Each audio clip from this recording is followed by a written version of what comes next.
बहुत अच्छा प्रश्न है और आई थिंक ये सारी यूथ का प्रश्न होगा। सारी यूथ का प्रश्न है कि हम आज के इस भौतिक काल में जहाँ साइंस और टेक्नोलॉजी अपनी चरम सीमा पर है, हर सेकंड में चेंजेस हो रहे हैं, इतना जनरेशन गैप हो रहा है, तो वहाँ पर हम किसी को कैसे मोटिवेट करें स्पिरिचुअलिटी के लिए। इसके लिए आपको महाराज जी की एक फिलॉसफी याद रखनी है। महाराज जी इस बात को जानते हैं और जानते थे अपने अवतार काल में कि आने वाला भविष्य भौतिकवाद से युक्त होगा। भौतिकवादिता प्रचुर मात्रा में होगी, इसलिए श्री महाराज जी ने समन्वय का मार्ग बतलाया और वो किसी भी बात के लिए रिजिड नहीं हुए, रिकंसाइल किया है उन्होंने, यानी समन्वय किया है। और ये समन्वय सही भी है। हमेशा इस साइंस को याद रखो कि मैं एक नहीं, मैं दो हूं। हमारे बचपन में एक हेल्थ की तरफ से एक नारा निकला था, मेरे एज के सब जानते होंगे, आपके पापा मम्मी सब, हम दो हमारे दो। आप सबको याद है? दो वो दूसरे कारण के लिए था कि हम दो हैं और हमारे दो होने चाहिए, बट मैं इसको दूसरे तरीके से कह रही हूं, हम एक नहीं हैं, हम दो हैं। एक हमारा शरीर और दूसरी हमारी आत्मा। तो पहले तो यही डिफरेंशिएट हमें करना है और यही दूसरे को बताना है कि हम केवल शरीर नहीं हैं, हम आत्मा हैं और हम शरीर हैं, दो हैं। इस शरीर को भगवान ने दिया है, इसको सस्टेन करना होगा निश्चित। तो सस्टेनेबिलिटी के लिए, इस शरीर की सस्टेनेबिलिटी के लिए, इस शरीर को चलाने के लिए ये भौतिकवाद की आवश्यकता है। हमें आँख का सामान चाहिए, हमें कान का सामान चाहिए, हमें नाक का सामान चाहिए, हमें जिह्वा का सामान चाहिए, हमें शरीर का सामान चाहिए। शब्द, स्पर्श, रूप, आँख का सामान, रस और गंध। छठी कोई कामना नहीं है मनुष्य की। ये 5 डिजायर्स, इसी 5 डिजायर्स को फुलफिल करने के लिए सब दौड़ रहे हैं। कहाँ दौड़ रहे हैं? इस संसार में। लेकिन देखा देखा देखा, क्या देखा? अरे मैंने बांसवाड़ा नहीं, पूरा इंडिया घूम ली। तो फिर डिजायर, थोड़ा फॉरेन चले जाएं। कहाँ जा रहे हो? स्विट्जरलैंड जा रहे हैं। उसके बाद कहाँ जाओगे? अमेरिका जाएंगे। उसके बाद कहाँ जाओगे? मार्स पे जाएंगे। फिर भी क्या सेटिस्फेक्शन मिलेगा? ये देखने की कामना। ऐसे ही हर कामना है। ये कामना का कोई लिमिट नहीं है। ये डिजायर जो है हमारी, ये खत्म क्यों नहीं होती? ये हमारा पहला प्रश्न।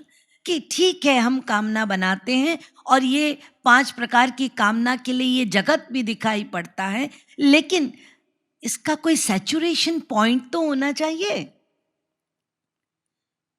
सैचुरेशन पॉइंट आता है और फिर डिजायर बन जाती है। जैसे आप जब मार्केट जाते हैं ना, तो ड्रेस की जब शॉप में जाते हैं तो डिजायर होता है, यही ड्रेस मुझे पहनना चाहिए, ये मेरा हो जाए। और ये किन प्रकारेण, कैसे भी परिश्रम करके, जोड़ के, कैसे भी आप जिद करके आप उस ड्रेस को पहनते हैं। कितनी देर का सुख मिलता है? 1 दिन, 2 दिन, 1 महीना, 2 महीना। हैंगर में लटका हुआ है, कब नंबर आएगा पता नहीं। और आता भी है उस बेचारे का नंबर ड्रेस का, तो उसको इस दृष्टि से देखा जाता है कि तुम्हें पहन लिया गया है। तो देखिए, सुख नहीं मिला, थोड़ी देर को मिला, फिर खत्म हो गया, अब फिर दूसरा।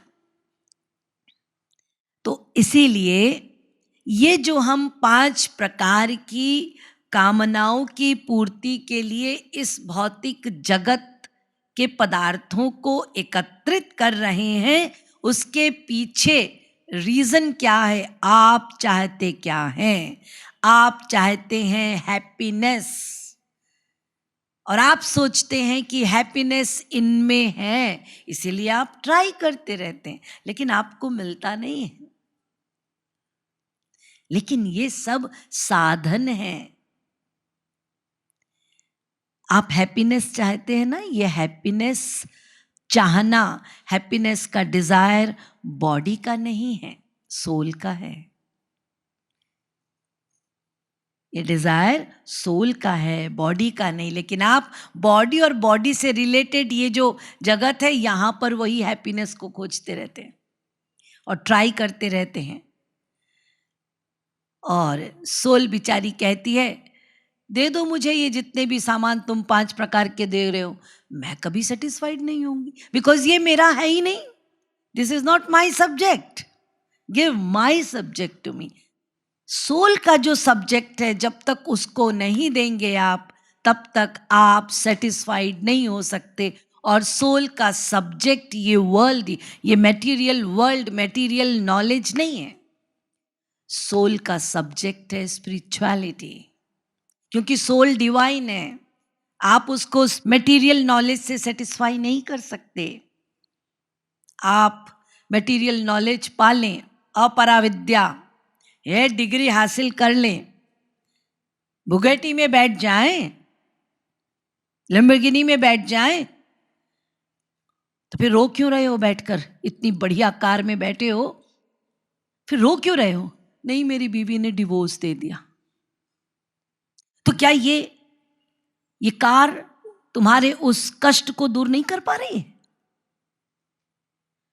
क्यों नहीं दूर कर पा रही?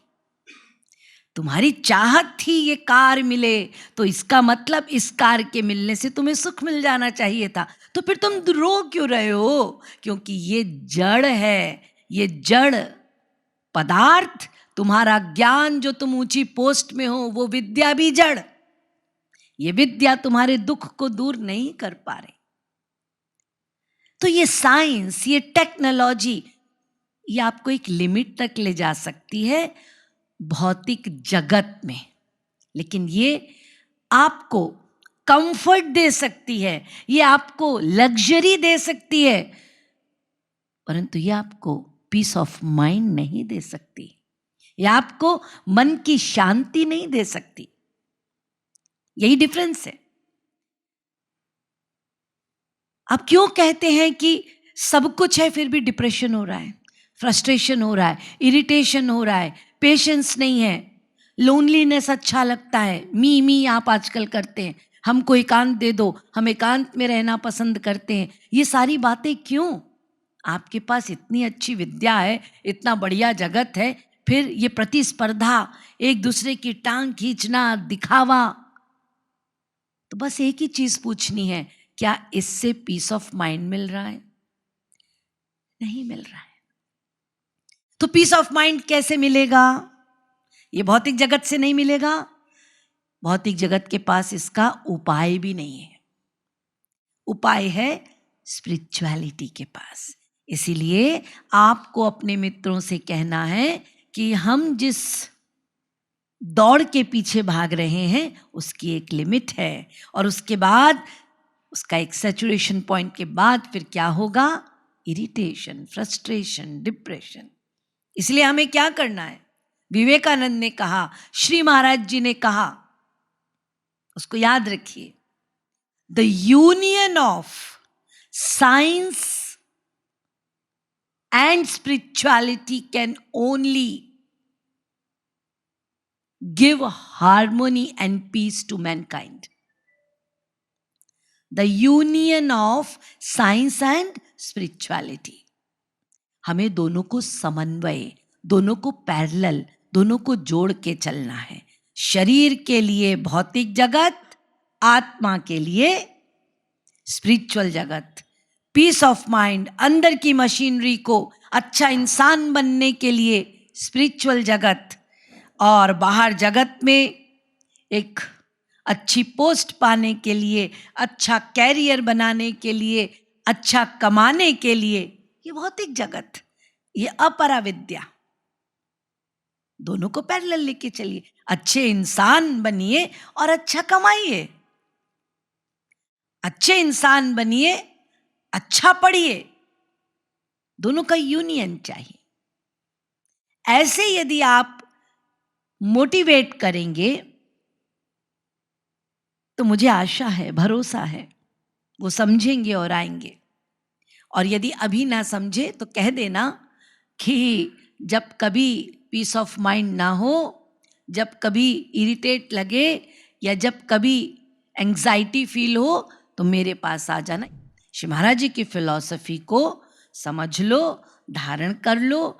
आप सब पढ़े लिखे हो, उसको अच्छे से लॉजिकली एनालिटिकली सोचो, देखो, और उसके बाद उसको धारण करके एक धन के रूप में रखो। मैं ये नहीं कहती कि आपको जगत में बिल्कुल भक्त जैसे रहना है, बिल्कुल नहीं। महाराज जी कहते हैं जैसा देश वैसा भेष, जैसे चल रहा है, लेकिन अंदर से आप ऑफिस जा रहे हैं, जैसा यूनिफॉर्म है आपको भी पहनना पड़ेगा। आज श्री कृष्ण यदि आए तो फिर उनका पीताम्बर तो चलेगा नहीं ना, उनको भी कोट पैंट पहनना पड़ेगा, पैंट शर्ट पहननी पड़ेगी भाई।